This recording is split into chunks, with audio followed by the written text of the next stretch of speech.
Welcome everyone, both to you here in the audience physically in these influenza times and to all of you following us digitally. I am very happy to welcome you all to this December seminar here at Fafo, where we will launch a special issue of Nordic Street-Level Integration Work. In recent years, the Nordic countries have witnessed significant changes in migration flows. Globally, forced displacement is at a record high. As of 2024, a staggering number of 123.2 million people worldwide are either asylum seekers, refugees, or internally displaced. The war in Ukraine, for example, prompted the Nordic countries to accept more refugees than they have for many, many years. In Norway, for the first time ever, all 357 municipalities have now received refugees for resettlement, and more than 100,000 refugees from Ukraine have applied for temporary protection in Norway so far. These large-scale movements of people seeking safety and new lives have challenged established policies and services within the framework of the welfare state. Because the Nordic model, in general, is both quite generous and comprehensive, the successful integration of immigrants is critical for its sustainability and legitimacy. If newcomers are not successfully integrated into society, in schools, in workplaces, and in local communities, it will put a strain on our societies economically as well as in terms of social cohesion. It will also be a lost opportunity for the Nordic countries if we fail to use the inflow of new people and new perspectives to grow and to develop. This underscores why integration is such an important and sometimes contentious issue in our countries. And as the immigrant population grows, the work of street-level bureaucrats becomes more complex. What challenges do street-level workers experience in societies that are becoming increasingly diverse due to international migration? How do street-level services and workers deal with these challenges? And what are the effects of street-level practices on the lived experiences of different groups of migrants, their socio-economic integration prospects, and their feeling of belonging?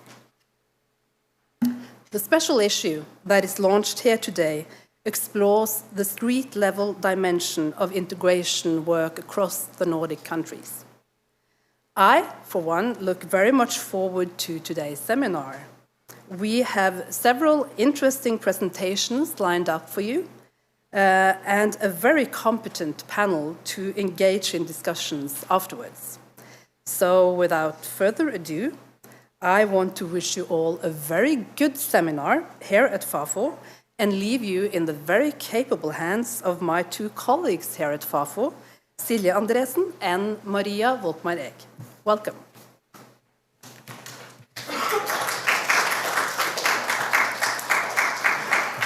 Thank you, Hanne. We're very excited to introduce this special issue, which centers on how integration policies are carried out on the ground in the Nordic countries. But first, we want to thank the editors in the journal Nordic Welfare Research, Terje Olsen and David Paulsson, for the opportunity to be guest editors. And of course, all the contributing authors who made this special issue possible. In the next minutes, Maria and I will highlight key points from our introduction chapter. Maria will begin by outlining the Nordic context of migration and integration, including the challenges, welfare state principles, and policy trends in the Nordic countries. Then I will discuss the concept of street-level bureaucracy and why it's so relevant for integration policy. And finally, Maria will introduce the articles in the special issue before the authors themselves will present their main findings. The Nordic states share many common principles in their approach to welfare and, by extension, to integration. They are known for high levels of trust, a strong commitment to labor market participation for all, and a dedication to social equality. Several of the Nordic countries have developed comprehensive integration programs that focus on language training and employment for refugees and new arrivals. This reflects a notion of active citizenship that took hold since the early 1990s, where newcomers are given support and training, but are also expected to actively engage in learning the language and finding work. This investment logic is that participation in the labor market is key to successful integration and well-being in society. Despite shared foundations, the Nordic countries have also differed historically in their policies regarding how each country defines social rights for immigrants and what civic integration requirements they imposed. For instance, Sweden for a long time had comparatively generous policies towards newcomers. Denmark implemented stricter rules on eligibility for benefits and permanent residence, and Norway tended to fall somewhere in between. However, in the last decade or two, these clear-cut distinctions have blurred. As immigration has changed the demographic makeup of Nordic communities, questions of how to integrate newcomers, how to handle cultural and religious diversity, and what immigration means for national identity have been hotly debated. Policymakers are balancing humanitarian commitments with concerns about social cohesion, security, and the capacity of welfare systems. All the Nordic countries, each in their own way and pace, have moved towards more restrictive integration and immigration policies. Where the focus in the past might have been on investing for long-time inclusion, policies across the region have shifted to emphasize short-term support, temporary protection, and even repatriation as explicit goals. Although the Nordic integration policies may have moved closer, we know less about how this is reflected in integration practices. Having progressive or restrictive policies on paper doesn't automatically guarantee similar outcomes on the ground. For years, researchers have compared integration models across the Nordic welfare states, contributing to a rich body of comparative studies. However, much of that work, understandably, looks at national policies from the top, comparing laws, programs, or outcomes at the national level.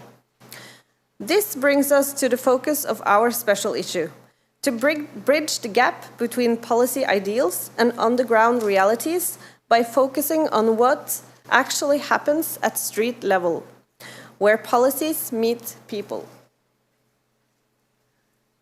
And as Maria now has illustrated, the Nordic countries have robust welfare states and carefully designed integration policies.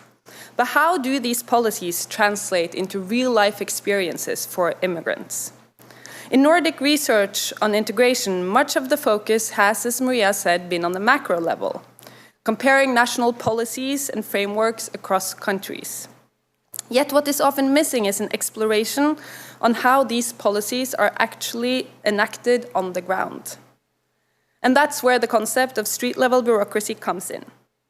The basic idea is that people do not experience the state or its policies in the abstract. Instead, they encounter them through everyday interactions in street-level organizations like schools, healthcare centers, asylum centers, or social services. And those interactions are the implementation of integration policy. Street-level workers and the organizations they work in act as mediators between formal policies on the one hand and citizens on the other. In other words, they are the human face of policy. And this perspective is crucial because even the best designed integration program depends on how it is carried out in practice by these frontline professionals. And the term street-level bureaucracy was coined by Michael Lipsky. He noted that street-level bureaucrats, such as social workers, employment counselors, teachers, or police officers, operate in environments characterized by high demand, limited resources, and often ambiguous or even conflicting goals. At the same time, these street-level bureaucrats are the people who interact face-to-face with citizens. They must interpret policies and guidelines and then apply their professional judgment to each individual case. They must decide who gets what in terms of services or how strictly to enforce rules in situations that are often not black or white. Lipsky famously pointed out that because these workers must exercise discretion under pressure, they effectively become policymakers in their own right. Integration work is therefore deeply shaped not only by formal rules and resources, immigration policy developments, and public narratives, but also the personal sentiments of the street-level bureaucrats themselves. In this way, street-level bureaucrats are central actors in the ongoing negotiation of integration policy in the Nordic welfare states. And by bringing a street-level bureaucracy perspective into Nordic integration research, we illuminate how policies are lived, contested, and reshaped in everyday encounters. Ultimately, it is here, in the discretionary practices of frontline workers, that integration policy becomes real. This special issue brings these ideas into focus by examining street-level integration work across the Nordic countries. The issue contains 6 original research articles, each exploring different street-level dilemmas and practices.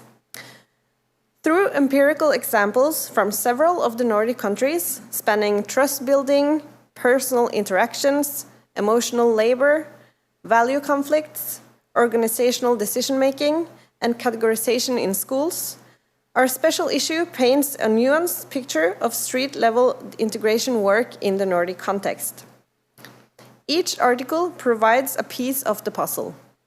Together, they deepen our understanding of how integration policies are translated into welfare practices that ultimately amount to how newcomers experience our welfare states.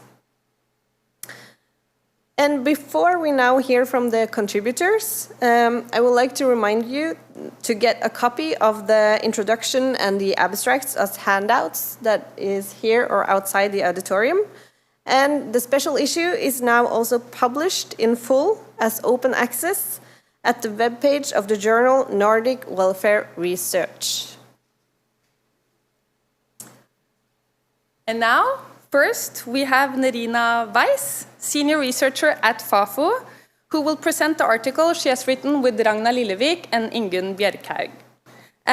The presentation is called Inter-Organizational Encounters in Resettlement.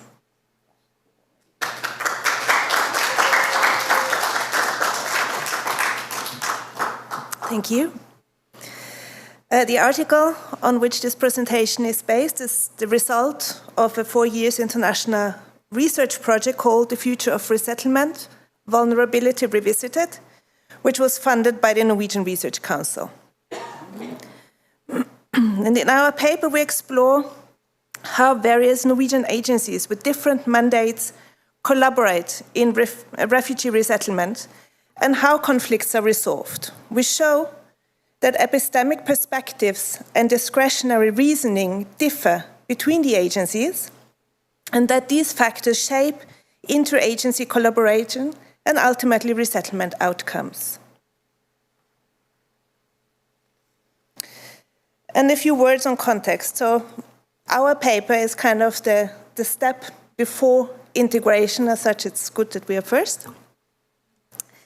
And there is a great need for more extensive humanitarian intervention in a world where more than 123 million people are displaced. And of this vast and rising number, the UNHCR has recognized 37 million people as refugees. And for displaced persons who cannot return to their country of origin or integrate in their country of first asylum, resettlement is a remaining durable solution. However, this solution is a scarce opportunity. Less than 1% of the refugee population today is resettled annually. And although the literature on resettlement is growing, we still know relatively little about how categories and criteria for the selection of refugees for resettlement are implemented in practice in what has been called the black boxes of bureaucracy and resettlement. There is a public understanding that resettlement reaches the most vulnerable refugees in the world. However, the resettlement of refugees is not only a humanitarian response to improve the lives of suffering others, to quote Fafo, but also means of controlling the movement of people and their access to the nation state. Vulnerability is thus only one of several selection criteria the Norwegian resettlement officers have to assess. Refugees have also to fit into the Norwegian society.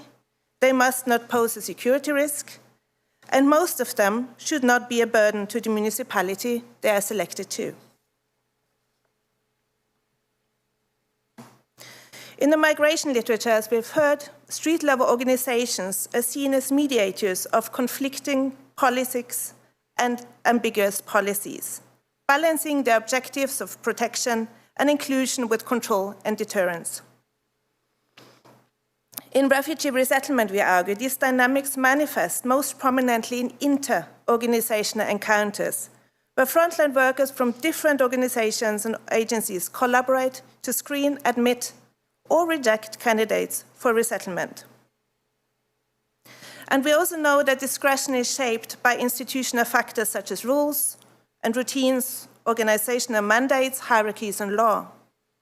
And these structural elements define the specific space for agency and discretion that each organization can make use of, especially in terms of what decisions can be made and who is authorized to make them.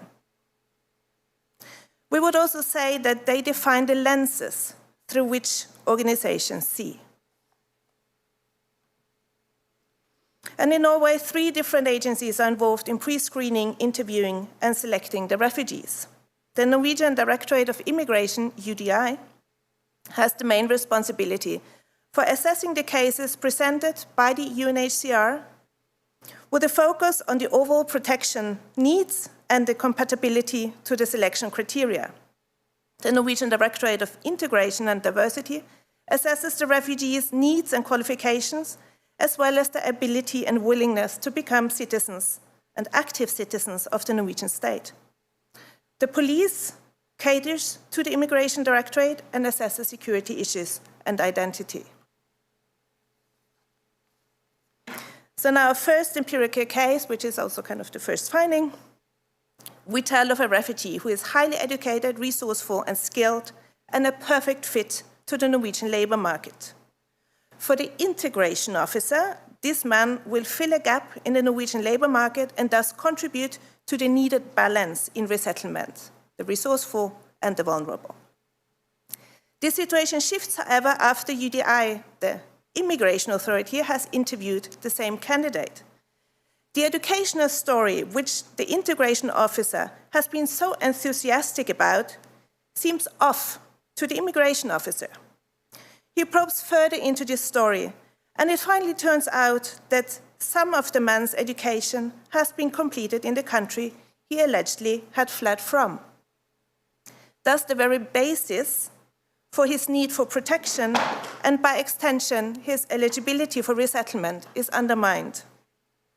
The highly qualified refugee has to be rejected, despite strong integration prospects. And in my conversations with the integration officer later on, he acknowledges the inconsistencies in the education story. However, as they were not of importance to him, he did not follow up on them. And what this case shows is that how each of these agencies, have their particular mandate, and the institutional context direct their attention to specific topics. Each of these agencies interpret the same refugee case through incompatible organizational lenses, producing contradictory assessments.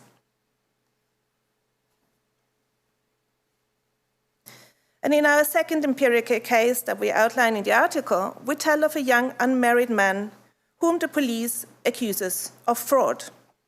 They have found evidence of a relationship to a young woman, which the man denies. The immigration officer interprets the same evidence differently. In light of local cultural practices, the man might actually speak the truth. Furthermore, whether the young man has this relationship or not does not pose any risk, because the woman, as they are not married, the woman would anyways not have the right for family reunion, and thus would not be a problem to the Norwegian state. As such, the family to which the young man belongs is accepted for resettlement in spite of the police officer's insistence that there is fraud. And this case shows how conflicts are resolved, and that they are resolved not through consensus, but through hierarchy. Disagreements are not resolved through policy clarification, but through institutional authority, with UDI's protection security mandate overriding IMDI's integration focus, and to some extent also the police's interpretation of evidence. So to conclude, what are the implications for policy practice and research? The resettlement system asks officers to balance at least three things: protection of vulnerable people, national security and migration control, and long-term integration and sustainability. These aims are all present, but the relative weight is not clearly spelled out. So the real balancing happens informally in interagency encounters and is finally fixed when UDI decides. And which consideration dominates security, integration, vulnerability is a political choice, not a technical detail. IMDI can identify the dream integration candidates who are then rejected because UDI interprets parts of the same story as credibility or security problem. And UDI mandates trumps IMDI's. Conversely, the police may flag fraud, but UDI still can accept if the practical risks are judged low. When it comes to implications for practice, our trouble cases show that disagreement is normal, not a failure. Different mandates produce different readings of the same case by design.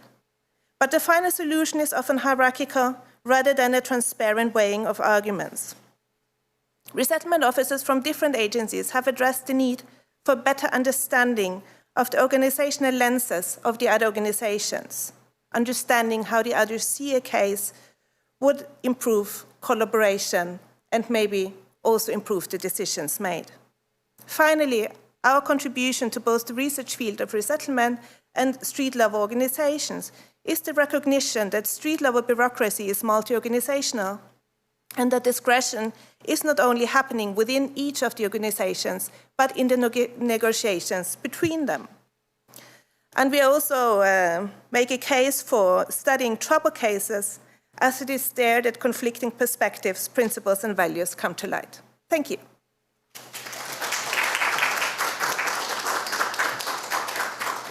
Thank you so much, Nerina. Next, please welcome Nanna Ramsing Enemark, Assistant Professor at Aalborg University. She will present the People's School as a repatriation politics institution. Nice. I just check if this works. Yes. Yes. So the reason for this title is that I'll get into is that repatriation is all the hot immigration policy stuff in Denmark these days. And looking at that from an education perspective offers a way to delineate some of the absurd consequences this can have for students who are literal children. Yes. So even though it's a very quick presentation, I have a very nice structure, color-coded for you here. I'll talk about repatriation politics and the Danish contexts, then my findings, the discussion points as wished upon our lovely hosts, and then end up with some implications for policy practice and research. Yes. So for this article, I focus on a municipality from my dissertation, where I wrote about reception programs for newly arrived migrant students. So I explored the political and bureaucratic situation within this municipality through documents and interviews. So when I began talking to gatekeepers in the municipality, I especially talked to one, and he said something that was stuck in my head for a long time after. He asked me something to the effect of, so do you want the Indonesian engineer kids, the Polish farm kids, or the refugee kids? And initially this pissed me off a little bit because it was clearly racialized and classed. But as time went on, I came to see it more as an expression of how complex the work with this group of students is. So while my framework didn't really allow me to dive into this sort of special issue was a really nice opportunity to revisit some of the work that I was doing there. I did my study in a time that was really interesting, namely where there had just been a so-called paradigm shift in Denmark, the so-called repatriation paradigm, where it has gone to be explicitly that refugees are temporarily in Denmark. Gone was the 1980s heydays of open borders and generous immigration rules. So I think that serves as a paradox in and of itself. How do street-level bureaucrats do integration work when policy emphasizes repatriation? And what I was interested in was, of course, what does this look like in schools? Schools that are institutions where we're at the most basic level, the foundational basic level of gathering a population and giving them the same values. So as an institution, the People's School and the School Act heavily emphasize Danish language learning, Danish culture as a means of integration. But the School Act simultaneously allows for referral of students to other school types as long as these fit their needs. So for instance, when Russia full-scale invaded Ukraine in 2022, many municipalities made these Ukraine schools, where the schools were having lessons that were mainly and foremostly in Ukrainian. And these students were explicitly assumed not to stay. So this, of course, has broader implications. If you do not learn Danish as part of your universal People's School experience, where does that leave you? That leaves you at a vulnerable education position. In Denmark, the only upper secondary degree that's not in Danish is the International Baccalaureate, the IB. I did the IB. It has a very high dropout rate. It has a very high demanding education. So if you can't complete this degree, you're sort of out of luck. All the other Danish education, upper secondary educations are in Danish. Vocational degrees, gymnasium, everything is in Danish. So this leads me to sort of understand the People's Schools as very much a welfare state gatekeeper to permanence in Denmark, to financial security in Denmark, to a long-lasting integration process. Yes. What you've all been waiting for, my main points. So, in my paper, in my article, I delineate 3 groups of students who are perceived as temporary in one way or another. One of them is those we call international students. These are children that often go to the local international school that has a Cambridge curriculum, and it teaches Danish as a second or even as a third language. So these students typically encounter a problem when they near the 9th grade examinations. Those are typically in Danish, and they're supposed to do them in English. But if they don't do them in Danish, they don't really have the options to go to the Danish upper secondary. They can also, of course, move to another country where they speak the language, or they can take the IB. But this leaves them in a precarious situation. I also have the aging out students who arrive late in their youth, typically after or around age 13. And in order to get the education qualifications, the very, very crucial 9th grade examinations, they either have to go to the People's School and learn this very, very quickly, or they go to the program for older students where they have more time, but where they are in a situation where none of their peers speak Danish as a first language. Some are also placed in language schools. They don't have the options for the 9th grade certificate necessarily, so this also leaves them at a further educational delay. Then we have the Ukrainian group, specific for my study, because there was these Ukrainian schools where they had limited Danish language learning. So after these schools closed, 6 months after the invasions, they were stuck having a sort of limited range of options, and none of them were really good because they had used up all their Danish second language lessons in the Ukrainian schools. And you can see the issue here when I talk about sort of the broader main points. So there are all these characteristics or categories for these students that intersect and matter very much for where they're placed by street-level bureaucrats.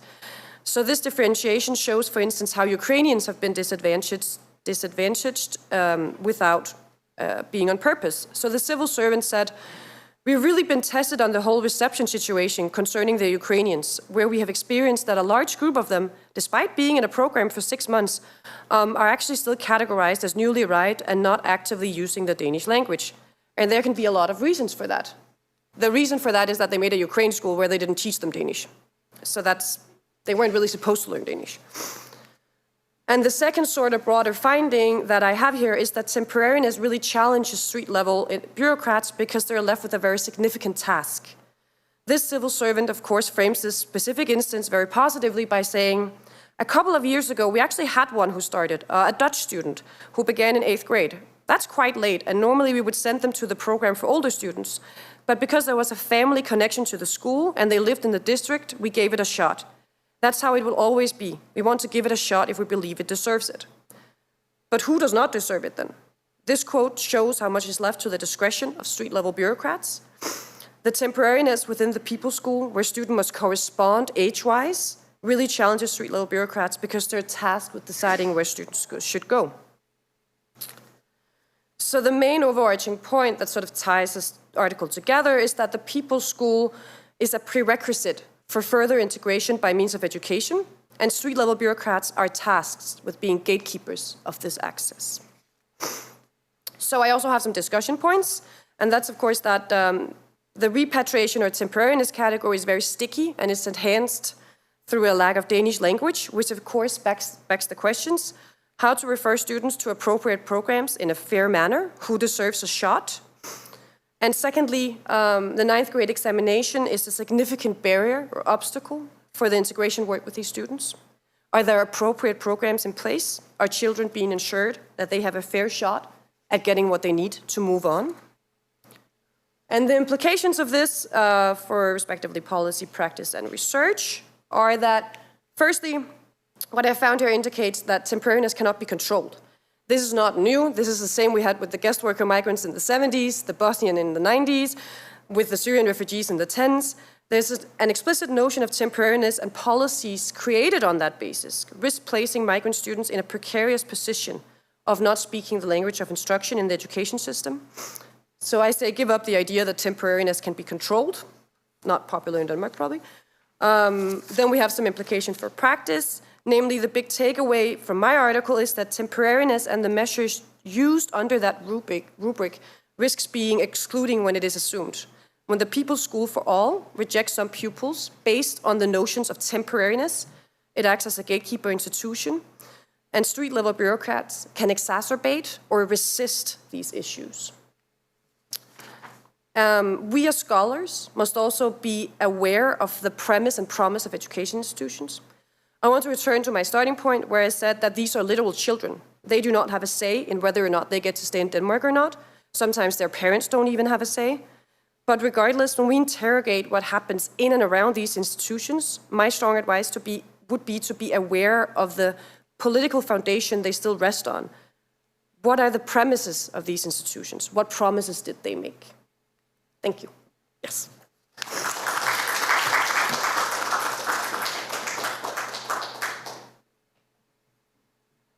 Thank you very much, Nanna. And the last speaker before we'll have a 17-minute break is Liselott Sundbäck, project researcher at Åbo Academy University. She has written this article together with Camilla Nordberg, and her presentation is titled Trust, Institutional Encounters, and Forced Migrants, the Role of Third-Party Actors. Thank you very much. Thank you for inviting us to this launching seminar and for engaging in this particular special issue. We're very happy. I've written an article together with Camilla Nordberg about trust and institutional encounters, where we wanted to focus on a less explored phenomena, third-party actors. And if we briefly look at the background of this research article and some introductional point, As we've heard already today, street-level bureaucrats and the actual institutional encounters are really, really essential for forced migrants' integration processes in the Nordics. Because here, something is happening with their future aspirations regarding social justice. This is also where you access welfare services and benefits. So as we've heard today, these street-level bureaucrats are the face of the institutions. We also know that trust and distrust are essential features in these institutional encounters. And when you are a trusting service user, you also become vulnerable. So in the very concept of trust, in our understanding in this article, there is an aspect of vulnerability. When you trust somebody, when you put your expectations on the other one's positive actions or intentions, you become vulnerable. And in this article, we look beyond the actual bilateral trusting relations between, on the one hand, the professional, and on the other hand, the service user, and look at what we call third-party actors.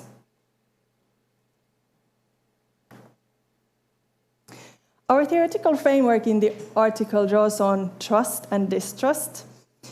I think it's important to highlight that we embrace the nature of trust as first and foremost relational between people, depending on the other person in the relation.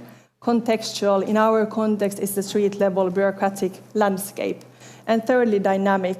So moving away from this static notion of trust that either you trust or you don't trust. Instead, it's very temporal. We also looked into previous research on trust intermediators that are transferring either trust or distrust between, in our case, people and institutions.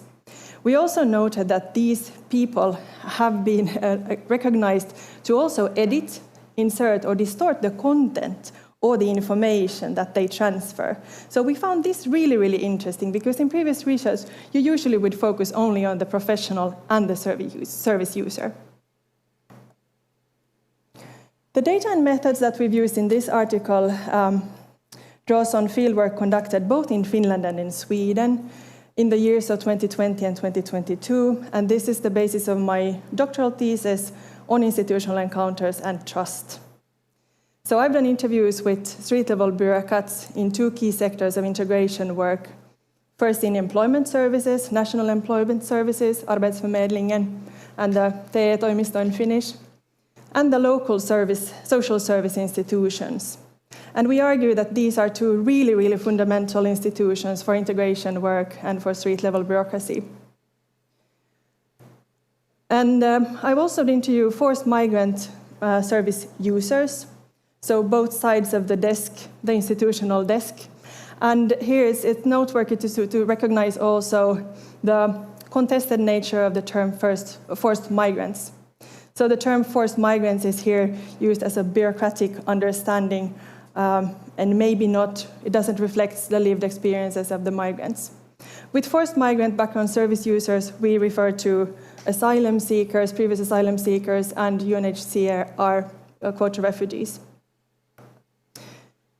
Right, one word before we go into the findings, we have listed it in the article, but maybe a word about the background of the forced migrants. So they arrived after 2015, 2016 in this asylum wave that we have research on in the Nordics. And they arrived mostly from the Middle East countries and East African countries. And they had been living in Finland and Sweden between a year and 7 years. Moving on to findings. So we wanted to highlight the trust landscapes, a broader sense of understanding trust and distrust in street-level bureaucratic processes. And if we look at the very core, we see the actual institution, so the institutional encounters when the client meets the professional. But what we identified in this article is third-party actors that are firstly in close proximity to the actual encounter, but they are not necessarily in the encounter, they're in the middle skirts of this circle. And then we identified third-party actors that are at further distance from the institutional encounter. I will, in a second, tell you who these third-party actors are. But what is interesting is that I would say that one finding in our article is that as a street-level bureaucrat, you can only to some extent control the trust shaping in these institutional processes because of these third-party actors, and that's why we want to highlight them in this article. So on the left-hand side, you see actors that are in closer proximity to actual street-level bureaucratic processes. Here we identified public service interpreters, often used in these institutional encounters. Street-level bureaucrats based in other institutions, such as social workers, when the service user moved on, for example, to visit the employment services, or legal guardians of unaccompanied minors. Actors at further distance to street-level bureaucratic were non-governmental organization representatives, friends or peers of the forced migrants, or foster families where young unaccompanied minors would live. It's noteworthy here that in our data, these were the ones we identified, but we should, of course, consider also that there are other third actors who influence trust. I have two citations here from our article. Maybe I'll let you read this one.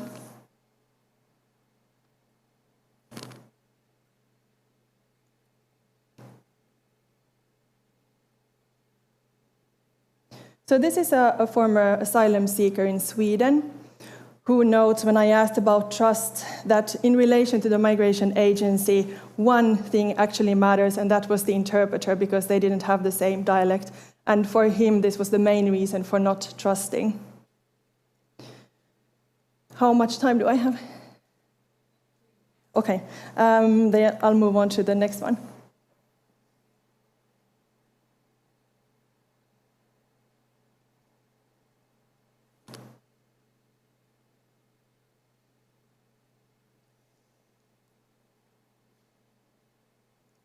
So here you see peers acting as third-party actors and kind of transferring the trust towards a certain institution.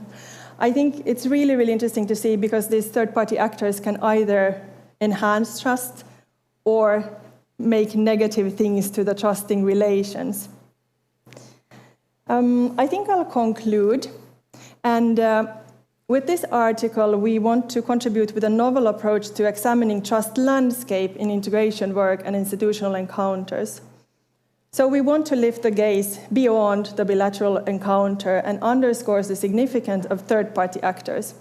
So these third-party actors can enhance, undermine, or mediate trust. I would also say that they can function as exit options. If you think of the NGOs, for example, so instead of using social services, you would, if you find them untrusting, you would go to the NGO. And this needs further research. I think it's also important to look at the broader context where the street-level bureaucrats and the service users operate. So we know about the current restrictions that we also heard about previously today. We see them, the street-level bureaucrats operate them in Finland and in Sweden. And there it becomes crucial to also explore when and why trusting street-level bureaucrats is still beneficial for migrants. I think in the Nordic narrative, when trust is usually considered as a Nordic gold, this is quite a bold statement to make. But what we want to highlight is that also distrust has a function. It can be a coping strategy in many aspects. It can provide also stronger agency to force migrants if they have a distrusting aspect there. I think it's also important to recognize the broader trust landscape for encounters with structurally vulnerable groups, such as forced migrants, because only by doing this, it also can aid the just inclusion and integration of forced migrants in the Nordic welfare states. Thank you.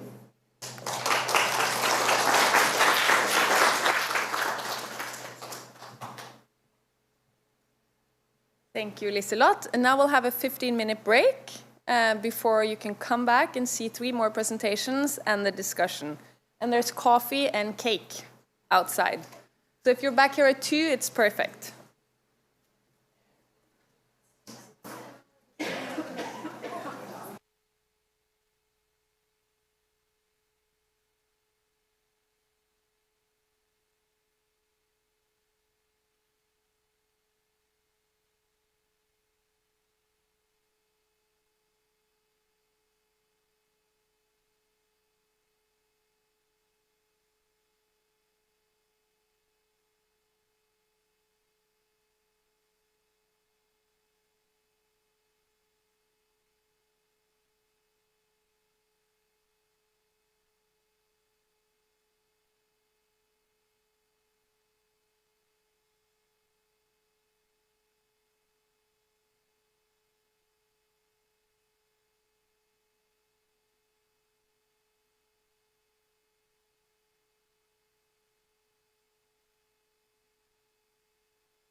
emotional labor of Finnish career counselors at street-level integrators.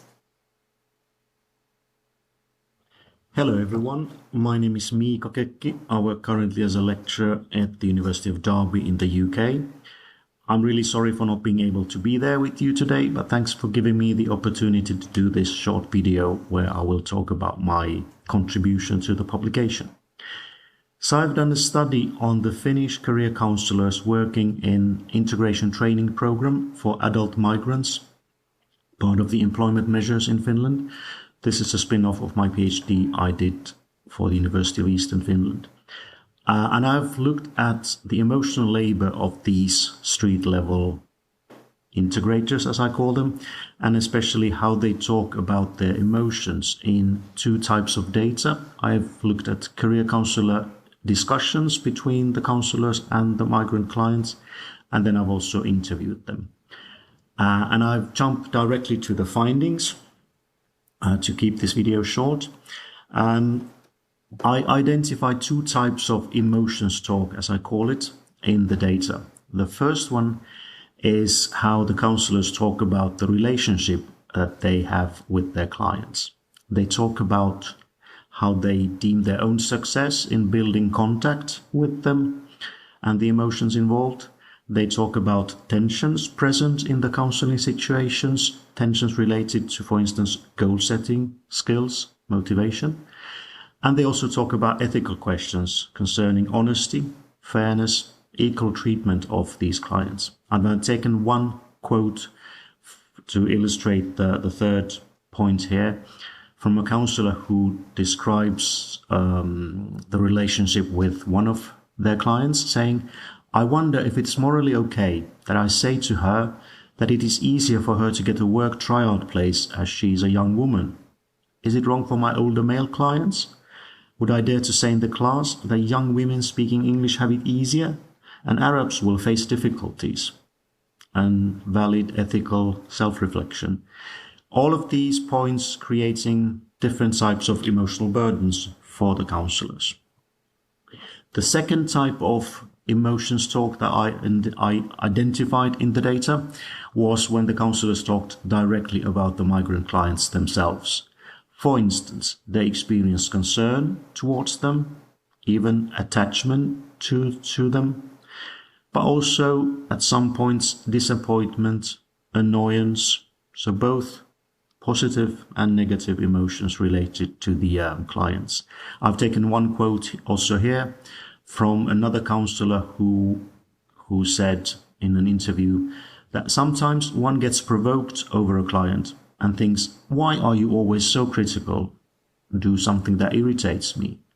Now and then some migrants get on your nerves, but I always try to behave professionally and I have never got into an argument with a client.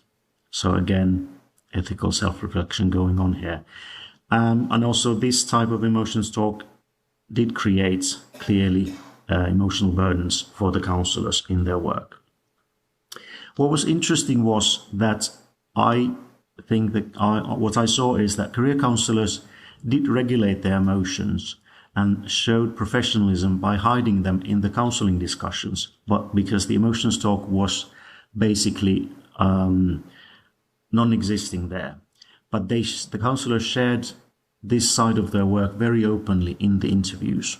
And for me, it tells or it illustrates an invisible emotional burden that is present in the career counseling. And if you think of their work as street-level bureaucrats, I think that also shows an emotional gap present there. So on the one hand, there's the counselor experience of burdening situations, emotions involved in them. And then on the other side, what they consider as appropriate professional behavior that is being expected from them as street-level workers in the employment measures. This in a very short summary of my paper. Please do read it if this sounds interesting. And of course, you're most welcome to reach out for me. I'd be happy to be in touch. Hope you have a nice seminar. Enjoy the day and hello to everyone I know there. Thanks. Bye.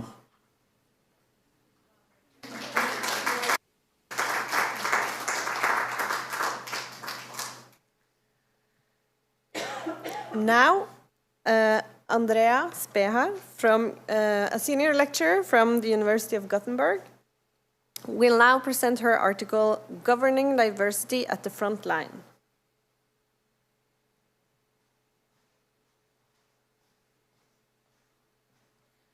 Okay. Thank you very much. It's my big pleasure to be here with you today and also to be a part of this special issue. So my article is focusing on managing diversity. And as you probably know, there is a big debate in integration-related research about the limits of diversity governance on different levels. Here today, I will present the findings of how street-level bureaucrats in Sweden manage these diversity aspects or different diversity aspects in Sweden. So I'm actually departing from a research puzzle or research contradiction. What is this research puzzle all about?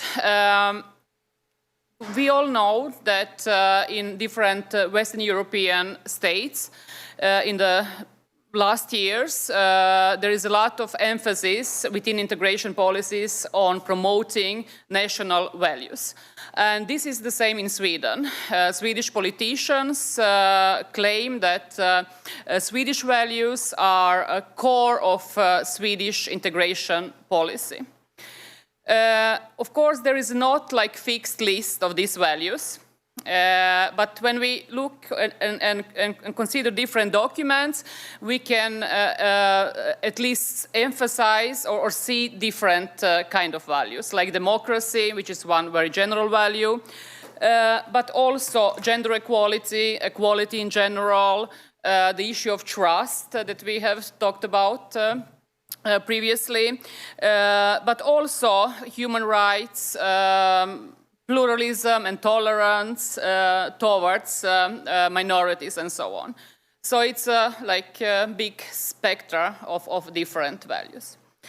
But on the other side, we have also different public agencies that are supposed to implement integration policy, but also other kind of policies within different sectors.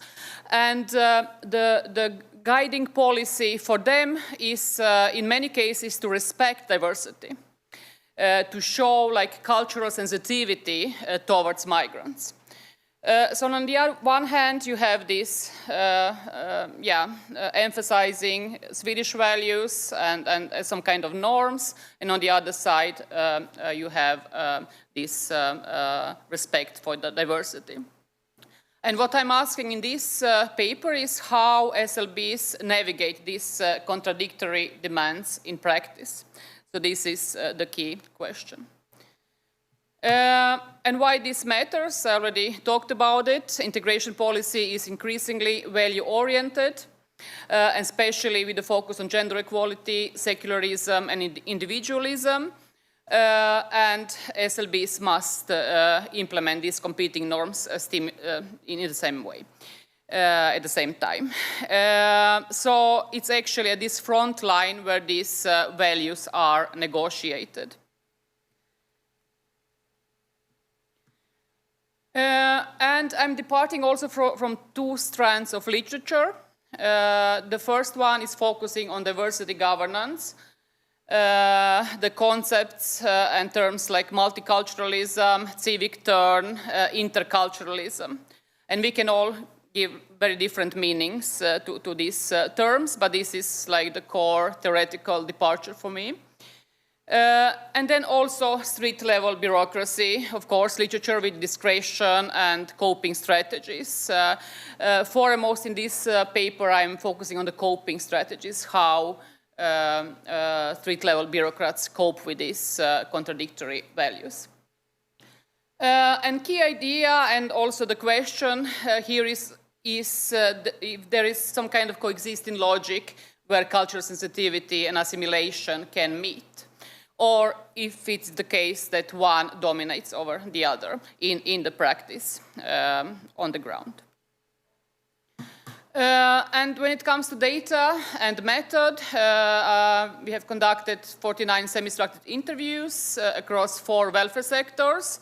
So employment office, midwife services, social services, and education, which is the Swedish language for immigrants.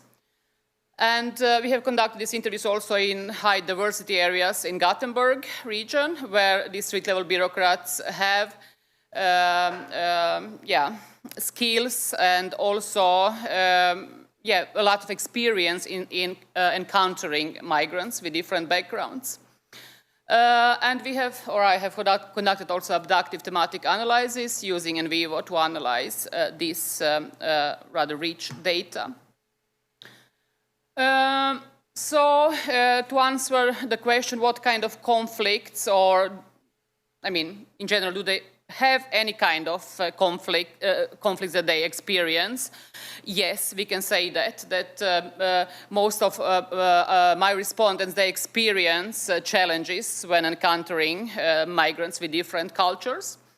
And gender equality was definitely the most prominent. And when we operationalize what gender equality means and what kind of challenges they face, it is pretty much related to the notion of dual breadwinner model that we have in Sweden, also in other Scandinavian countries, where it's, for women, it's very important to work outside the family on the labor market and to also bring income to the family, to be economically independent.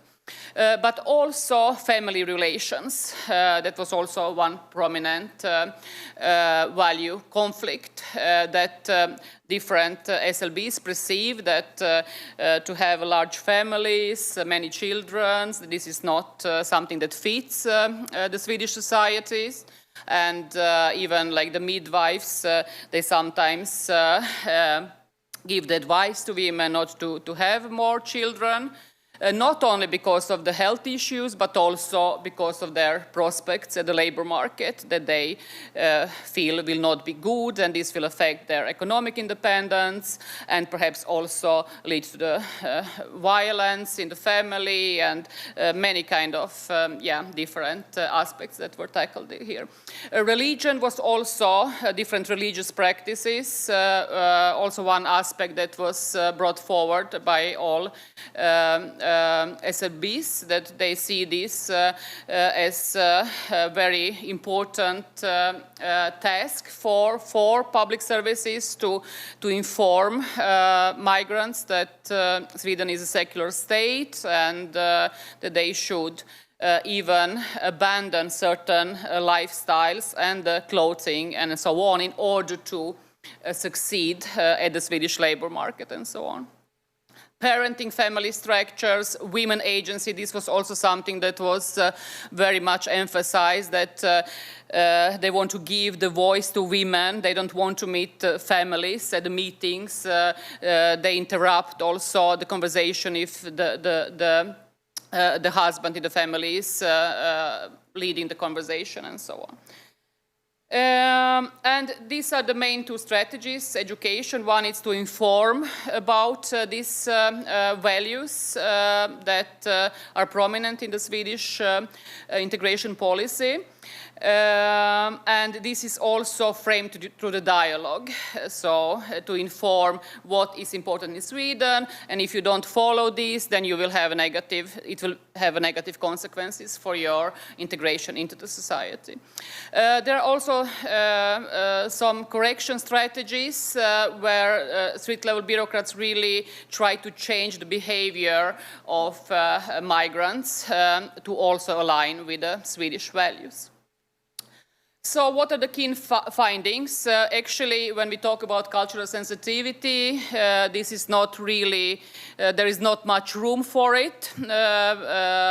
Assimilation is more something that is prioritized, but of course there is a cultural sensitivity in a way that there are developed strategies how to speak about these challenges and how to convince migrants to change their strategies.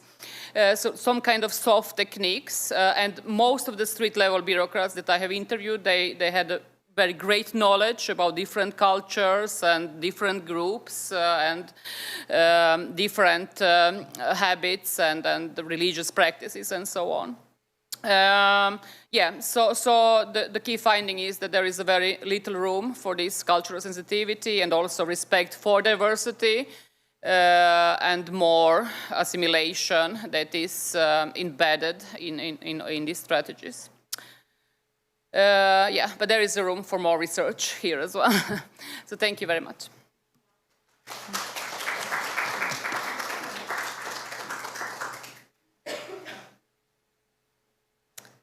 Thank you, Andrea. We will now hear from Rasmus Nielsen, a PhD candidate from Oslo Met.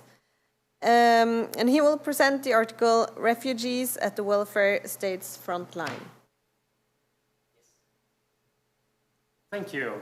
Hello, everybody, and thank you for hosting this very exciting seminar and for arranging this very interesting special issue that I was so lucky to be a part of contributing to. So what I'm going to talk to you about today is the paper titled Frontline Experiences of Newly Arrived Refugees in Norway and Denmark. And this article is one of the first publications of the MIG Trust project, where most of the participating researchers has contributed to this paper. So the paper is written by me and Karen Breidal, Anne-Britt Juve, Hanne Cecilie Kavli, Christian Albrecht Larsen, and then myself. And I've gotten the honor of presenting for you guys here today. So the context of this paper, just sort of overall and in relation to the other contributions of this special issue, is whereas the other contributions here have mainly focused on studies of street-level bureaucrats, here we kind of flip or look at the other side of the coin in street-level bureaucracies, where you have both street-level bureaucrats, but you also have recipients of policies, or claimants, or clients, so to speak. So what we do in this paper is to sort of study and assess the experiences of claimants or clients through the theoretical lens of street-level bureaucracy. So this is where we are a little bit the odd one out in this context. But as I will show you, and what I hope is that you will find these findings interesting, just as we do. So let's get on with it. So the overall aim of this paper is to sort of bring new insights into how refugees experience their encounters with integration work at the frontline of Nordic welfare states. And we study this through two interrelated research questions. The first one is, how do Syrian and Ukrainian refugees experience their encounters with municipal integration workers? And to what extent do these experiences vary between Norway and Denmark? And the second question is, to what extent are differences in experiences a reflection of the individual resources that the refugees are in possession of? So, just to provide some context for formulating this sort of research question and some context for the study as well, is that we, first of all, overall, we have this double comparative research design where we compare Syrian and Ukrainian refugees in Norway and Denmark. And in both Norway and Denmark, these two groups are, this is the largest influxes of refugees that have been in both of these countries in the last decade.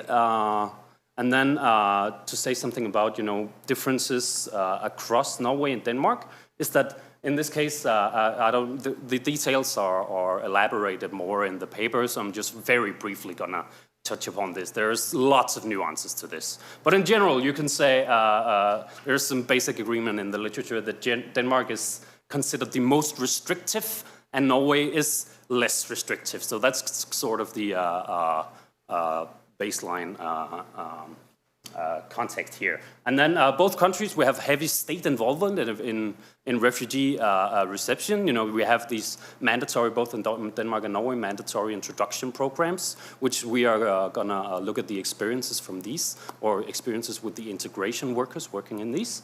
And then previous research has offered limited comparative insight into, you know, how these general policy characteristics or differentiations at the macro level or whether or not they are reflected in the lived experiences of these newly arrived refugees. And then we also see, this is why we chose Ukrainian and Syrian refugees, because we have these cross-country differences, but we also have within-country differences. And following the arrival of Ukrainian refugees, following the full-scale invasion in 2020, we saw the introduction of differentiated refugee policies as the temporary protection directive from the EU was activated for Ukrainian refugees, whereas it was not for Syrian refugees. And this, so we have these cross-country differences, where Denmark is more restrictive than Norway, but then we also have these within-country differences, where Ukrainian refugees, the policy context or it's designed in a much more lenient way in both Norway and Denmark. So yeah, and then this sort of what we aim to do in this study as well, through the perspective of the clients, is to sort of test this ideal of equity and service delivery in social policy in both or in Nordic countries in general. So in both Norway and Denmark, we have the ethical foundation of social work kind of emphasizes equal treatment of all individuals, regardless of their cultural background, that is whether they're Syrian or Ukrainian, or their personal resources. And I'm going to talk a little bit about that more in a bit. So if this holds true in practice, when we look at this, this is a big survey study, when we look at this statistically, we should expect not to find any differences when we look at these sort of personal frontline experiences across both cultural groups and across individual resources. So this is sort of the idea of this test, the ideal of equity perspective. So, this is the one I have to point on. Yeah, the theoretical framework, I talked a little bit about that. So I posed a question here, which might be relevant today for this paper specifically, is that what can we learn from studying street-level bureaucracies from a claimant perspective? So kind of just looking at the other side of the coin of street-level bureaucrats here. And then a more critique of the street-level theoretical framework in more recent times is that it's heavily sided on just studying street-level bureaucrats instead of considering both bureaucrats and claimants or clients as sort of this in this dyadic relationship. It's elaborated a little bit more in the paper. I'm going to have to skip on a little bit. And then we're further inspired by this broader migration studies on migrants' experiences with state institutions. And then we're also heavily inspired by this literature on administrative burdens, stating that these sort of encounters with the administrative side of the state can involve considerable amount of costs. And here we kind of zoom in on the psychological, what is defined as psychological costs. That is stigma or loss of self-worth or loss of autonomy due to entering these specific government programs. And then this sort of branch of literature is very focused on kind of identifying where there's an uneven distribution of costs across and within groups.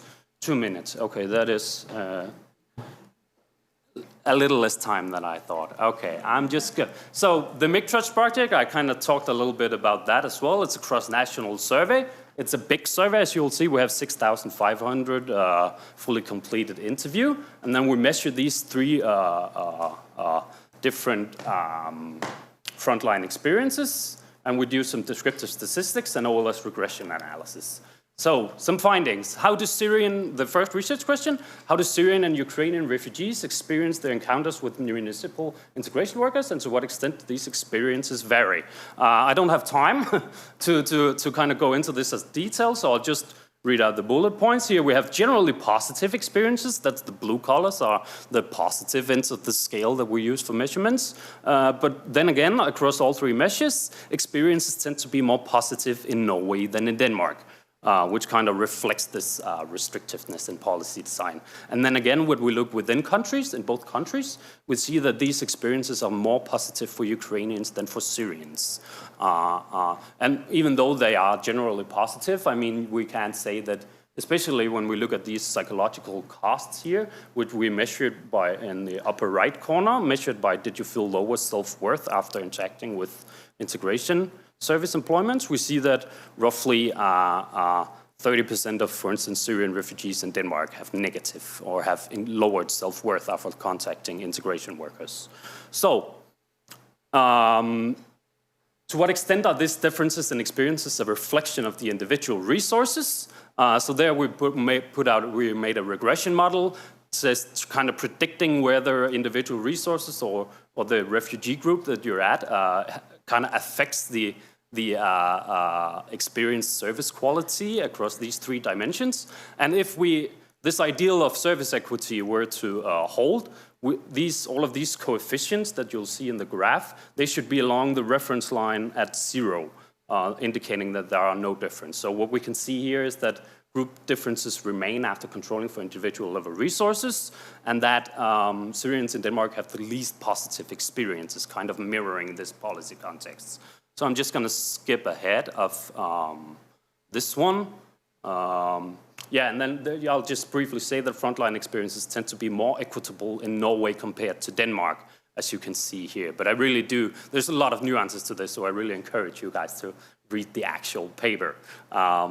So, concluding remarks, as I briefly mentioned before, this sort of ideal of equity in welfare services and integration work is not met in either Denmark and Norway, although it is met to a higher degree in the Norwegian context, and that Syrian refugees have more negative experiences, and that these sort of individual level resources, such as education level or language proficiency in either English or Danish or Norwegian, this kind of has something to say about how good of a service that you'll receive, to put it simply. And then again, what did we learn about this street-level integration work from applying a claimant perspective? We see findings that could indicate that features in the policy regimes sort of systematically influence frontline practices and how individuals experience these practices. And then my final remark is that what we kind of see, or what our findings suggested, that policy context at the macro level sort of hold potential to condition the frontline experiences of refugees, posing a larger challenge for integration work in restrictive contexts. And this is very simply put, but as our findings kind of suggest, that more restrictive policy contexts equals less positive frontline experiences, and more restrictive policy contexts equals less equity in policy experiences. And by that, I conclude. I hope I didn't use too much time. Well, thank you.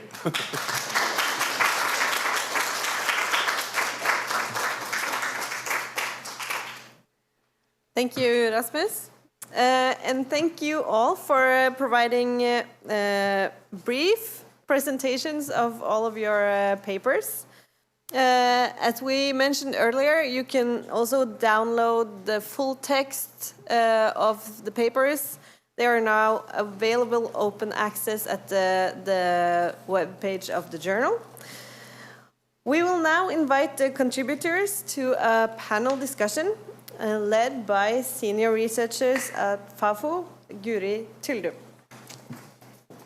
Thank you.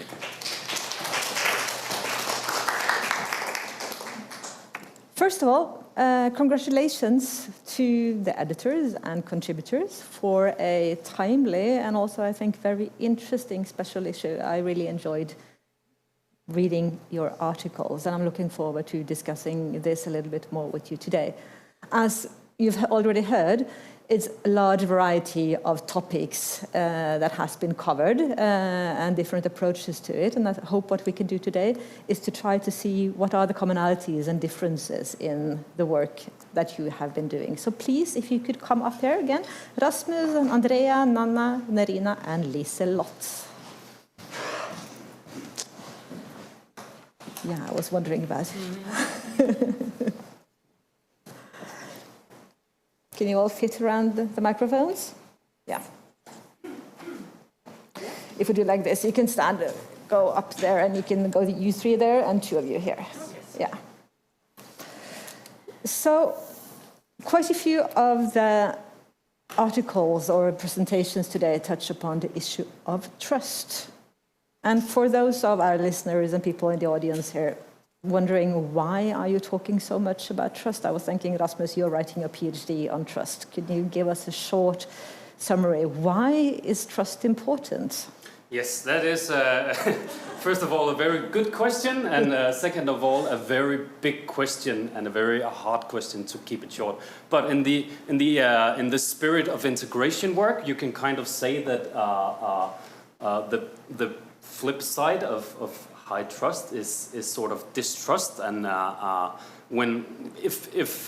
if migrants or refugees in these cases do not have trust in sort of integration workers or integration services in general, it can withhold them from participating in services or seeking out services, even seeking out, for instance, medical advice or seeking out advice in many aspects. So it kind of, when we discuss trust, because trust is sort of a vague and very big sort of concept, it's usually defined, as Liselott also talked about, sort of it's a sort of an first of all, it can be defined in many different ways. Typically, we consider both social trust, that is trust between persons, or we can be labeled as institutional or political trust, that is trust between a person and sort of these abstract systems, sort of, for instance, integration authorities. But in general, trust is defined as this sort of future expectations for the future behavior of others, in this case integration workers. And if you do not think that this integration worker want to do stuff that's good for you or want to help you, you become less willing to sort of participate in these introduction programs, which can pose a challenge for further integration. So in research, it's kind of almost always viewed as this sort of foundational attitude that is a prerequisite for conducting integration work at all. Thank you. Liselott, you mentioned in your presentation very briefly, and I just wanted to ask you to expand on this a little bit. You said, because sometimes distrust can have a function as well. Didn't you say something like that? I did. Yeah. And I think it's a really interesting also thought that we need to pay more attention to the concept of lack of trust and distrust in the Nordics. Because there might be also, I agree with you, Rasmus, that of course we want people to trust institutions. But I think in that sense we kind of tend to look solely negatively on distrust. But I would argue that there's something in it, because if we look at how the bureaucracies have changed and the institutions have changed toward more restrictive policies, it might also be that for the best interest or for the best interest of social justice for the migrant, it could be good also to contest what happens in these street-level bureaucratic encounters. My aim is not to say that all migrants should now contest what street-level bureaucrats say, but that there is something in it. It could be also a coping strategy to assess the trustworthiness of street-level bureaucrats. And I hope we could expand the notion of understanding trust in more comprehensive way, to also include the notion of distrust, not seeing it only as a negative aspect, but try to understand why migrants engage in various ways in distrust. For all of you, you're allowed to, if you have something you want to fill in, yeah, you do. In a Danish municipality, there were a lot of students who were in school, a lot of newly arrived migrant students, and they were placed in 8th grade. They were placed in 8th grade for many years. They were placed in 8th grade until they turned 18, and then they were shifted off to the job, labor market ministry to deal with, because now they were out of school. They were 18. And this is what Camilla is talking about also here. There's also a need to sort of look at how do trust in the institutions need to be a premise for them to be there. How do we look at the street-level bureaucrats' practices regarding distrust as something also that can show us something about the institutions that the migrants might, instead of just looking at do the migrants have trust to the institutions, also do the institutions deserve trust? Yeah. So, yeah. Okay, Narina and then Andrea. I think You first. I think that the issue of trust is very important when we study street-level bureaucracy for several reasons. And one reason is that if you don't trust institutions, it can affect your sense of belonging. And we know this from the previous studies that were not departing from the migrants, but other clients groups. And it can also affect your political engagement in different ways, in a negative way. But we also know from previous studies that the trust in different institutions is not stable, it changes. And this is also very interesting to see why that is the case. We have one new study from the Swedish Central Bureau for the Statistics that is showing that the migrants, after spending 10 years in Sweden, are showing much higher trust in certain groups, but in other it's very stable. So we don't know actually what is the mechanisms behind.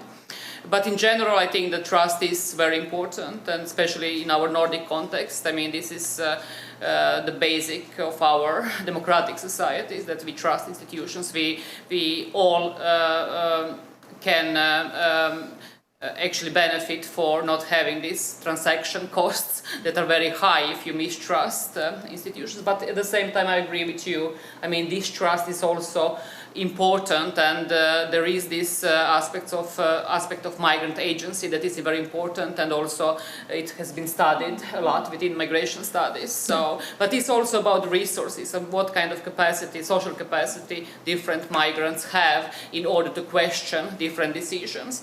And the last point that I would like to say, and this. This is something that is based on my previous research, is that the feeling of equal treatment, it's very important for I mean, if you are treated in encounters with respect, no matter what kind of outcome it will be, but if you meet bureaucrats that talk to you nicely and try to understand you, matters a lot. Just the simple things. It can be policy relevance in that, you know. How you, of course, there is also lack of time and all these other pressures that we have with the restructurings of different sectors. But yeah, but there are so many very important questions. I'm so happy that we have at least 2 studies in these special issues that are tackling this in different ways. Nerina. I think also it's important to remember kind of how many of the people we're working with enter the Nordic countries, and they enter it through a system that is totally very, very difficult to understand. It's Kafkaesque. Decisions are made. I mean, it's so complex. And decisions are made without explanation, without information. People are waiting. People have to go through so many processes that create a Kafkaesque system that has to be learned and then to be trusted. So it's also the entrance point for many of the people we're working with is actually a quite disadvantageous one. Yeah, I think that's, and that they actually end up trusting anything at all after the introduction that they have to the system is actually quite amazing. Rasmus, I have you on the list, but I want to add also, follow up on what Andrea said. She said equal treatment is so important for the establishment of trust. And I'm thinking, is that one of the reasons for the differences you find between the Syrians and Ukrainians? This assessment that the Syrians have, that Ukrainians are treated differently than them? But that's, yes, this kind of also, the answer to this question can also kind of touch upon my second point here, because that is, I guess the thesis here would be that, you know, Syrian refugees have stayed here for a longer period of time, and this sort of the harsh realities of resettlement have kind of, they've gained a lot, maybe more accumulated more negative experiences and from the initial phase.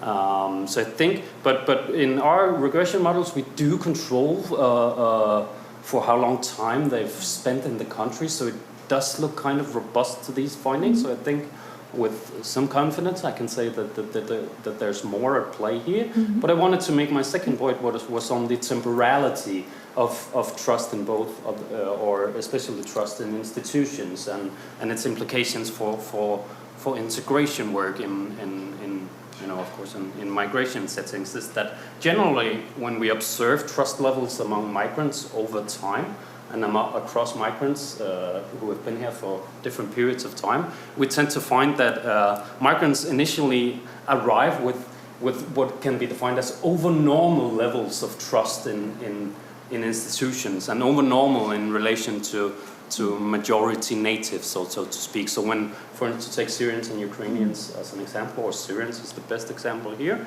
is that they arrive and they are granted asylum, and they this kind of brings this sort of general sense of gratefulness, or this sort of, so you're very grateful for being granted asylum in the first place. So what we observe when we observe trust over time is that it generally tends to decline and adapt to the level of majority natives in the country. So in the terms of conducting integration work, previous research, and I'm writing a paper on this topic myself as well, you can kind of define these initial years of resettlement as a sort of a window of opportunity for conducting integration work, where we have these over-normal levels of trust, where, as we defined earlier, trust means that you're willing to accept vulnerability and opt for collective solutions and participate and seek out advice with the state. Yeah. So the first initial years kind of provide this sort of window of opportunity. Experiences, yeah. Thank you. Liselott, I give you the final word on trust, and then we move on to the next topic. I wanted to make 2 points actually in relation to how the importance of street-level bureaucracy, if we refer to the special issue, play out in the relation of trust.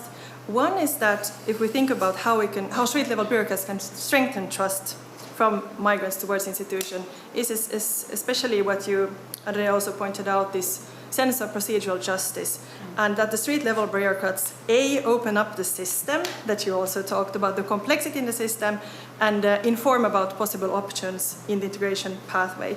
But the second one is this emotional dimension of trust that is really important if we want to build trust in street-level bureaucratic encounters, that you as a professional, you are there as a person, you meet the migrants as a person, and you have this kind of empathic encounter that increases trust. Thank you. Now I'd like to move on to the other issue that almost all of you touched upon, the issue of discretion of street, which is kind of key to the whole thinking of street-level bureaucracies.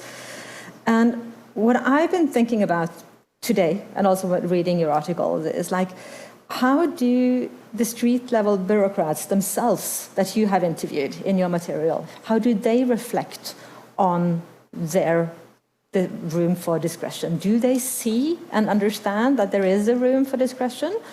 Are they reflexive of it?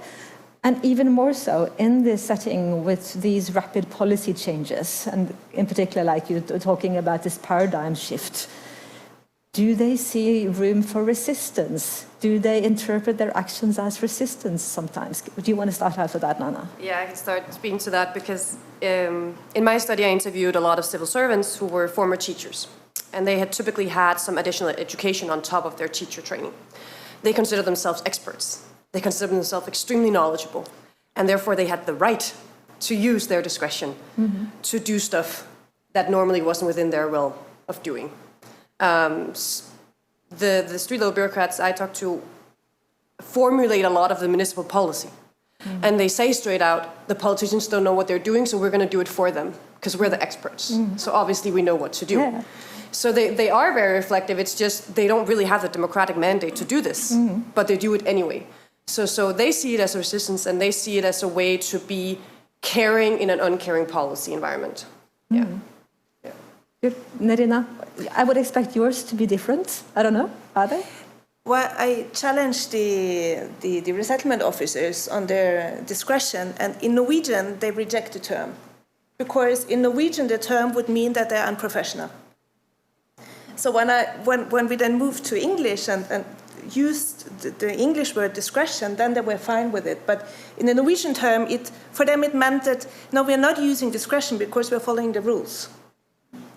And then when we talked about action space, so I changed the Norwegian term to action space, and I was, how do you use your action space? And there they actually, so they did not agree with the premise that restrictive politics would impact their action space, because within the resettlement scheme, what changes is the number of people they can resettle, but it doesn't change the way they do resettle.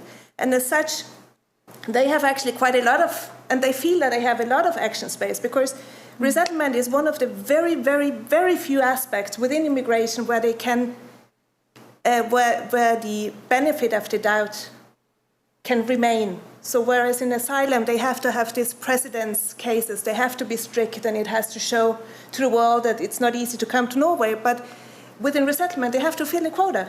So they can actually, I can choose to trust. So that's why they took this young man, because the risk is not there. So we can just forget the fraud, it doesn't matter. We have to fill a quota, this is most efficient, let's take him.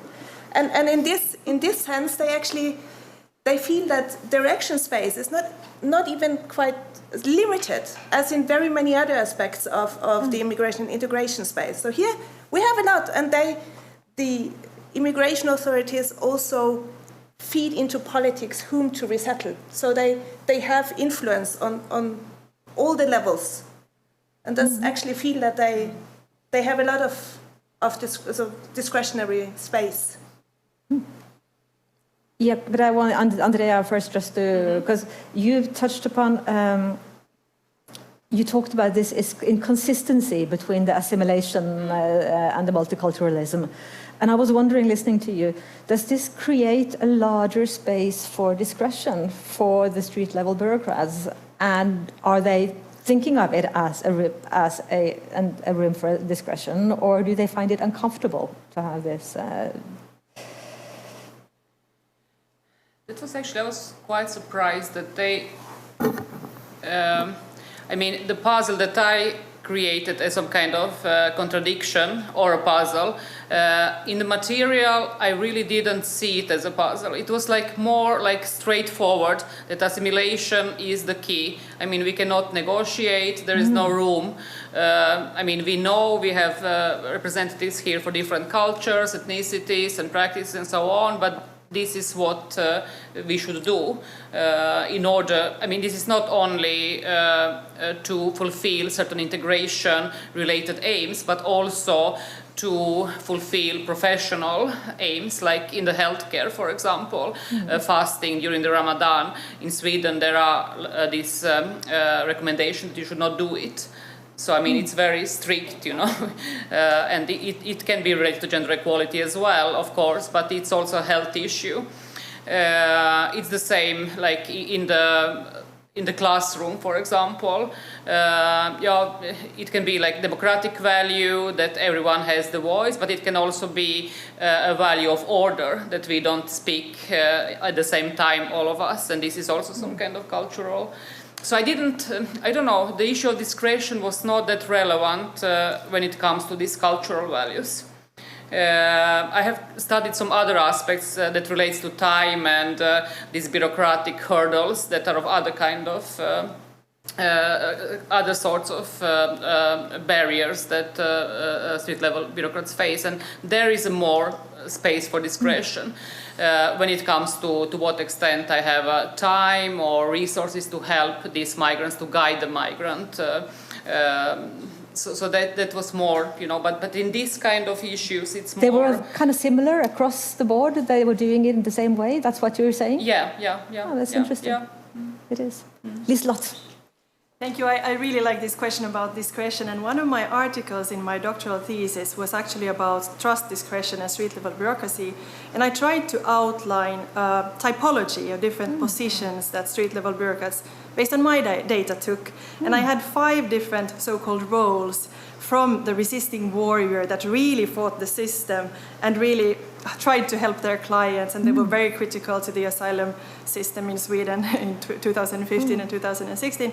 But then in the middle you have the neutral mediator that didn't really recognize that, hey, I have power through my discretion. So they were merely kind of a neutral professional, only giving information, but not taking the client's or the system's part. So I think this is really interesting and also notable that discretion changes depending on clients, depending on cases. So one person, of course, wouldn't have used the same discretion in every case, but take different roles. And this typology of positions we have actually made into training materials for professionals in Finland. And many social workers and also people in the employment office, they really like this. It's kind of visualizes the way they work, and they try to identify themselves with, oh, I'm this resisting warrior, or I'm this neutral mediator. And I try to say that these also change, but I think it's a really, really important question, and we need more research also on the way people perceive their own discretion and power in the bureaucratic encounters. And also, I mean, discretion is really related to the policy area or the issue that is handled. So it's really hard to generalize over the issues and over the sectors. Did you find any of the same that Narina found in her respondents, that they said that no, we're just doing what we're told, we're not showing any discretion because they think that's the right answer? No? I did find people street-level bureaucrats who didn't want to engage emotionally. And I think that's a bit maybe similar, that they didn't want to say that I have power today. What was the term you used? Action, space of action. So they did distance themselves to that one, yes. I think this is where education is quite special, because I did have mainstream teachers that were sort of arguing that they didn't have any power, but then when I did observations in the classrooms, suddenly there was a student in their class that they didn't have before, and they're like, oh yeah, I said I could take the student because it's a nice student, I want them in my class, it's fine, he's good at English, I'll take him. So they did use it regardless, even if they said they didn't. And I think the education area is special in that way because, it's children. And there's a completely different narrative about children that's just, they're always deserving, right? Always deserving. So it's just a matter of... Which is why it's surprising that nobody really helps these children getting out of 8th grade, isn't it? Yeah, and the issue, for instance, here is that everyone's like, oh, but where were their parents? But they were trusting the system to do its thing. They were staying away, the parents, because they assumed the system would work. Nobody know what... Yeah, and then it's also very... And the reason this case came to light was because one of the teachers became a whistleblower and quit and went to the media and talked about this. And then the municipality said, oh, but we don't know what happened to these children, we've lost them. So there are 100-something kids out there from this municipality that's walking around without a 9th grade. Yeah. Sadly. Very interesting. How much time do I have left? Until 3. Good, then I have room for 2 more questions. Because I'm picking a little bit up on what Liselott said. Also, I expect there are quite a lot of people sitting all over Norway and maybe also the Nordic countries that are themselves street-level bureaucrats working in the front line. And based on your experiences, what would you make any recommendations? What would you give as advice to them for how they can make a difference in people's lives? Is that a very difficult question for you? Huh? The big issue is like what are the elements where you see that kind of when you have experiences, but you see this person actually made a difference? What characterizes these people that can use this action space for good? Nerina. I would say that most people do as good as they can and actually work professionally and respectfully. So I don't think we should black paint them, to use the English term. So I think people work within difficult frames, difficult structures, but most of them try to meet people respectfully, try to meet people with the necessary cultural sensitivity and the professionalism that is needed. And then, of course, you have few who don't. But I would, at least in the work that I've done, my experience is that people do as good as they can. That's actually my experience as well. But 2 things that I think are very important when it comes to encounters and how SLBs can improve their practices. First is to be very transparent with what expectations are and what are the solutions and possible things that they can offer to migrants, because I think that, or from the previous research, we know that migrants in many cases are lacking this information, and then they feel that they were not treated equally or something like that. But it could be also the thing that it's about information more than equal treatment. So transparency first, and then also respectful encounters, so that you, of course, there is always this time constraint, and this is something that I have seen in my interviews as well, that street-level bureaucrats, they complain that they don't have enough time to really meet each client with respect, and to give them time to express themselves and all that. But yeah, I think that many of or most of the SLBs are conscious about it, but still, I mean, it's important to emphasize this when all different kind of reforms are ongoing, when the time frame are more and more limited and so on, for encounters, because encounters are very important. To follow up also, this is also something that I see in my interviews, that many migrants, they complain that they were promised follow-ups and that never happened through emails or telephones or this kind of stuff. So yes. Short comment from Nerina, and then information is important, but information has to come to the right time and in the right amount. In my experience working mostly within the initial phase and asylum seekers, information comes so it's far too much information in the wrong time. Yeah. So timely and accurate information. I think my advice would be that there's no escaping that street-level bureaucrats have the power they have, absolutely, but they have the power to decide what knowledge to base from this power. So of course, it's very good to be at this specific seminar today to get that, but also consider where my knowledge base is coming from. For instance, with the notion of temporariness, where everything to the Ukrainians have been done in good intentions, but temporariness is not necessarily a good knowledge base if you just look back at everything in history. Like, temporariness is never temporariness. Yeah. This lot.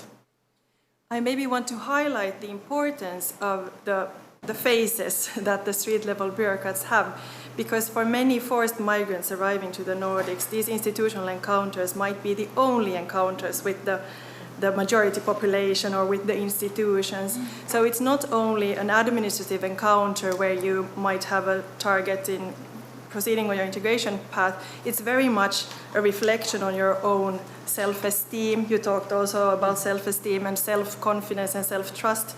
I do research with migrants' mothers now in Finland, and they talk about the encounters that they have with the maternity clinics and how important they are, not only in regards to administrative matters, but the way the bureaucrats perceive the mothers. Is it through judgmental encounters, or is it through empathic encounters? So I just want to highlight no pressure on street-level bureaucrats. I know there's a lot of restraints already, but the importance of the face and being there as a person. And I mean, they do a brilliant job, but it's also a really complex question.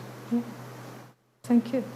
Moving on to final question for you. This special issue is on street-level bureaucracy.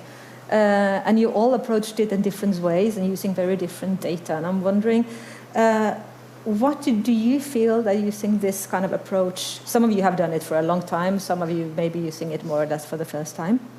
How has this contributed to your research? And do you reflect, is there something you wouldn't have seen in your data if you hadn't used this approach?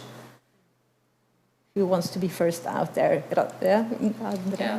I think that I really benefited from turning into this strain of research, because I started with researching integration policy, the adaptation, and what it consists of in comparative perspectives and so on. But I mean, this implementation phase is so crucial. We always see these different reports how integration policies are failing and so on. And part of this answer we can really find in street-level bureaucracy, in these complexities that they have to handle on the ground in practice, with very strained resources, very little to offer, with this very diverse migrant group, with so many different needs that they have.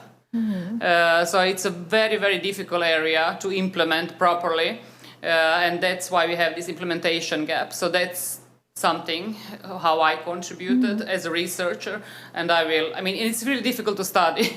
I mean, this is not, but it's, I really gained from it. Yeah. Now, I see Maria has moved up behind me, and I realize but I give you 1 minute each to give you a quick summary. Yeah, Nana. The focus on practice is what's actually happening, not what they're saying they're doing, but what they're actually doing. Not what policy is saying they're doing, but what they're actually doing. Yeah. For me, it was to see that trust-shaping work is done by these professionals all the time in different institutions. And also, I think it's really important to look to see the power asymmetries that we have. If we use the street-level bureaucrat perspectives, we can also touch upon the power asymmetries in these encounters. Yeah, for us it was kind of mostly a very valuable perspective in terms of like interpreting these, because we did it from a claimant perspective in a very large-scale study, statistical study.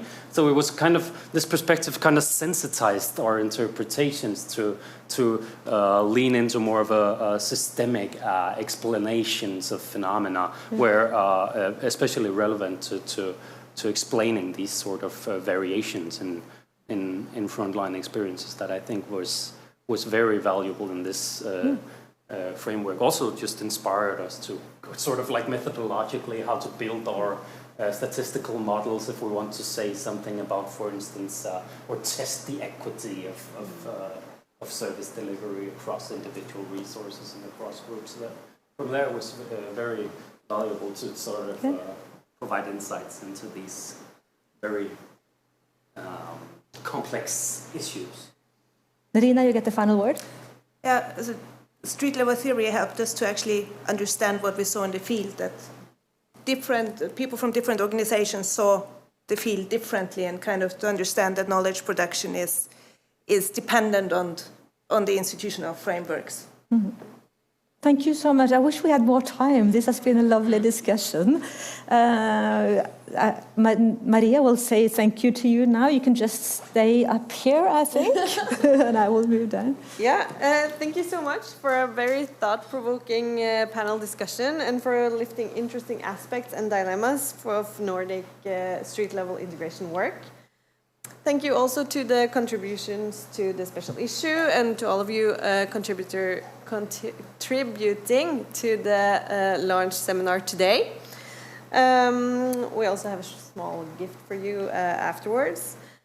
The presentations and discussions today demonstrate how using a street-level lens can deepen our understanding of how successful integration is not achieved by legislation alone, but by the dedicated work of those on the front lines of our welfare states. When we pay attention to their experiences and the realities of their work, we can design policies that support both immigrants and the officials serving them, and learn from practices, similarities, and differences between the Nordic countries. We hope this special issue inspires further dialogue and research on integration practices, and that it helps bridge the gap between policy ideals and on-the-ground realities. As before mentioned, the special issue can now be downloaded at the webpage of the journal Nordic Welfare Research. Thank you all for coming today, and we wish you all a good day.